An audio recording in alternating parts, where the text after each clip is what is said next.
So, hi everybody. I'm so sorry that it's been a pretty long time since I uploaded that first video. But since I uploaded that video on showing how I make a dress from scratch, I've been actually getting a lot of requests for more tutorials because I guess a lot of people were interested in the Otomino sewing books that I've used, and I use them all the time.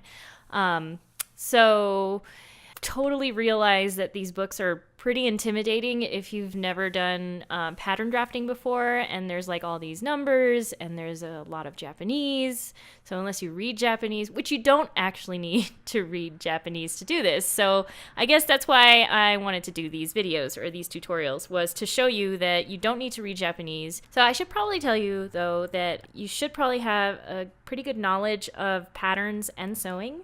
But again, you could totally make anything in any of these books. You don't need the giant pattern sheet that it comes with. All you need are the diagrams because it has all the measurements.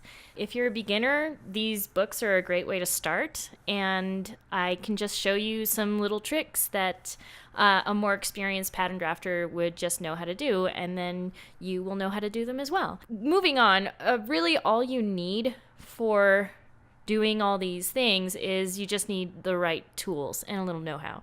But the tools are important, so this is what this video is for. I'm going to show you what tools you need, and then from here we'll move on. So I don't think that getting the tools is very hard or even that expensive.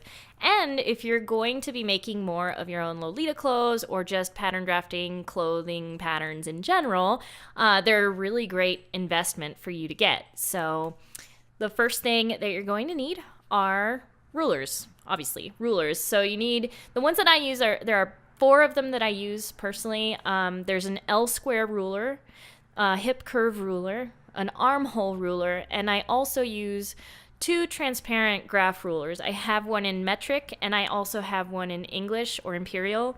But the metric obviously is because all the Japanese pattern books, they use metric. So I use that, and I also use a tape measure with metric and imperial on it as well. So the good news is if you don't want to invest in the super fancy metal rulers, you can get this thing. It's a all-in-one ruler by Dritz, and I think you can get them at Joann Fabrics or almost any fabric store. Hobby Lobby maybe also has them.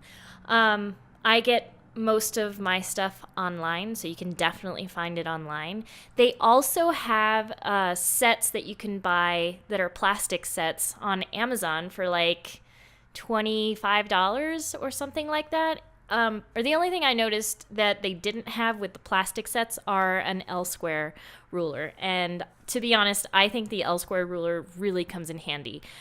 If you want to look into the metal set, it's a brand called Fairgate, and they have sets with just the rulers and like a little quick start guide for about $45. And yeah, so, and the one that I got happens to also have, it came with a like portfolio carrying case and an awl and a ponce wheel. So the other weird tool that I use is called a ponce wheel, and it has these spikes on it. I guess it's also called a paddle wheel. It's really just a tracing wheel. So you trace the lines from your muslin, if you have lines on a muslin, to the paper underneath. So you don't need this particular thing, but I'll just tell you about my work table. It has a layer of soundproof wallboard on it that I got at Home Depot. You get it as like an 8-foot by 4-foot slab, and it's a spongy kind of wall stuff that I can use push pins on. And on top of that, it's covered in craft paper.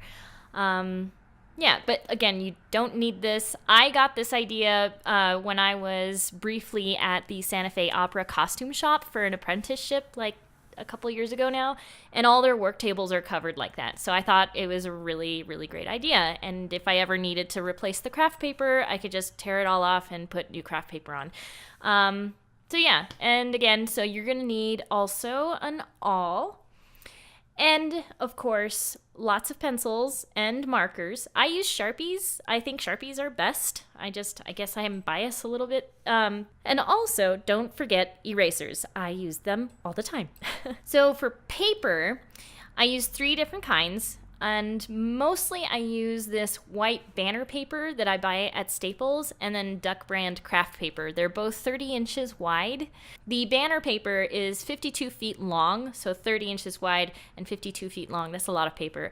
And then the Duck Brand craft paper is 30 feet long by 30 inches. Then I also have the 30-inch wide Alvin tracing paper. The brand is Alvin with an I, A-L-V-I-N. And I use this when I'm tracing patterns from the giant pattern sheet that you get in the Otome no Sewing or in the Gothic Lolita Bibles, may they rest in peace. I've been using this a lot less since it's a little bit more expensive. The best price I've found for this tracing paper, it's on a website called opentip.com, and 30 inches by 50 yards of white tracing paper is about $15, but they get you in the shipping.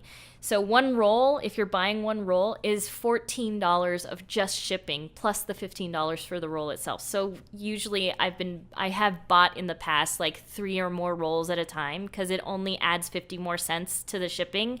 So anyway, I still have like one nice roll unopened, and I haven't been using it as much because I've been doing more of just the drafting, and the paper that I get at Staples is cheaper. And readily available. I can just go down the street to Staples and buy like 3 rolls for $6.99 each. Anyway, so I'm digressing. I think I covered all the basics about tools for taking the pattern drafting adventure. If you see something in one of my videos that I didn't cover, you can leave your questions in the comments below. And so we're on to our next project. Good luck!